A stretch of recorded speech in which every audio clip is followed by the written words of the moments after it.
नमस्कार, आप देख रहे हैं एएनएस मीडिया ग्रुप। मैं इसके रंजन उद्योग व्यापार की खास खबरों के साथ। दोस्तों, अभी मैं मौजूद हूं एशिया की सबसे बड़ी अनाज मंडी नया बाज़ार में। दोस्तों, जैसे कि पता है, दिल्ली ग्रेन मर्चेंट एसोसिएशन के पदाधिकारी मंडल का चुनाव 24 अगस्त को होने जा रहा है। दोस्तों, इस चुनाव में प्रधान पद के उम्मीदवार नरेश गुप्ता जी हैं। दोस्तों, नरेश जी की सबसे बड़ी खूबी ये है कि व्यापारियों के लिए ये रात दिन एक करके ये 24 घंटा खड़े रहते हैं और किसी ना किसी तरह ये व्यापारियों के हित में काम कराना जो है जानते हैं। आइए खुद नरेश जी से बात करते हैं, दो शब्द क्या बता रहे हैं। आइए दोस्तों, नरेश जी से बात करते हैं, क्या बता रहे हैं इस बार जो 24 अगस्त को चुनाव होने जा रहा है। नरेश जी, एएनएस मीडिया में आपका स्वागत है, क्या कहेंगे? हमें हर काम का तजुर्बा इस बात का है, अनुभव है कि भाई ये काम कहाँ होना है, उन्हीं को हम अप्रोच करते हैं और उसका हमें बहुत ही पॉजिटिव रिजल्ट मिलता है। और ज़्यादातर कामों का अब जैसे अभी मास्टर प्लान 2041 में हमने पिछले वर्ष जो सोर्टेक्स प्लांट लगे हुए हैं गोदामों में, रेगुलाइजेशन ऑफ गोडाउंस जो 21 जून 2018 में अर्बन एंड डेवलपमेंट मिनिस्ट्री ने किया था, उसमें एक पॉलिसी तो स्टैंड अलोन की है, जिसमें 30 मीटर रोड पे कोई भी अगर गोडाउन है, चाहे वो अकेला है, उसको सरकार हाथों हाथ पीडीसी चार्जेज और कन्वर्जन चार्जेज जमा करके रेगुलाइज कर रही है। दूसरी पॉलिसी क्लस्टर डिक्लेयर करवाने की है। तो क्लस्टर डिक्लेयर करवाने के लिए 2.5 साल से हम डोन सर्वे करवाने के लिए लोकल बॉडी में लगे हुए हैं।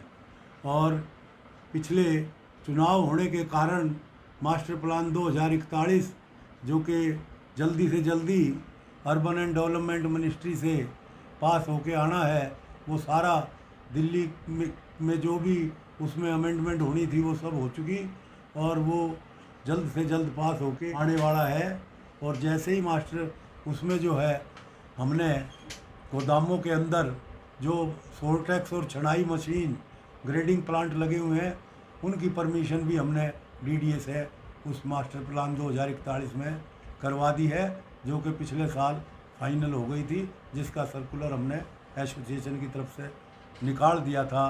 और हमने गोदामों की जो गोदामों का एरिया है गांव में, उनमें हमने सारे गोदामों के लिए सड़क बनवाने का वहाँ के विधायकों के साथ मिलकर काफ़ी प्रयास सरकार से कर रखा है, जिसका हमें परिणाम मिला कि एक जिंदपुर मुखमेलपुर रोड जिसमें हमारे व्यापारियों के गोडाउन है, उसका निर्माण हुआ और एक ठेके वाली गली अलीपुर में उसका निर्माण हुआ और बहुत ही बेहतरीन पानी की निकासी का और सीवरेज का सारा वहाँ निर्माण हुआ, जिससे कि हमारे व्यापारियों के जो हमारे मजदूर भाई वहाँ गोडाउनों पर रहते हैं, उनको लिए बहुत बड़ी एक सुविधा मिली।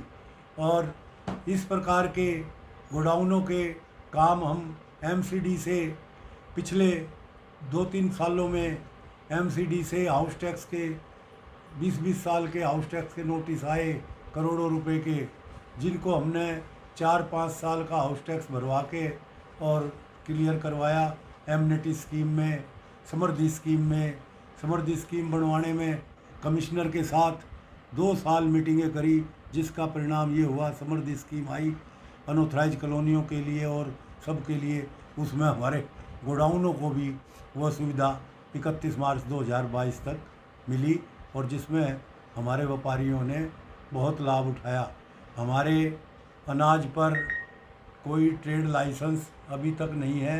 एमसीडी के अधिकारी हमारे अनाज के गोदामों पे कई दफ़ा ट्रेड लाइसेंस के नोटिस भेज देते हैं। हमने उन नोटिसों का भी कोई कार्रवाई आज तक नहीं होने दी। और बाज़ार में गलियों में तार के गुच्छे लटके हुए हैं, बड़ा भारी विकट संकट है, लेकिन उसका निदान करवाने के लिए भी हम पिछले कई महीने से प्रयास कर रहे हैं। उसका परिणाम भी शीघ्र आएगा। मेट्रोलॉजी एक्ट में जो सरकार कुछ संशोधन करना चाह रही है, तो उसके लिए भी हमने उनको संशोधन रोकने के लिए विरोध किया और वो संशोधन रुका हुआ है। और हमारे जो सांसद हैं प्रवीण खंडेलवाल जी, उन्होंने भी हमें आश्वासन दिया है कि भाई मैं वो संशोधन नहीं होने दूंगा, और सारे देश से हमने संस्थाओं से उसके लिए वो फीडबैक मिनिस्ट्री में भिजवाया। दोस्तों, आप सुन रहे थे नरेश कुमार गुप्ता जी को। बाकी की बातें सुने अगले वीडियो में। इसी तरह ANS मीडिया देखते रहिए, लाइक कीजिए, शेयर कीजिए और सब्सक्राइब कीजिए।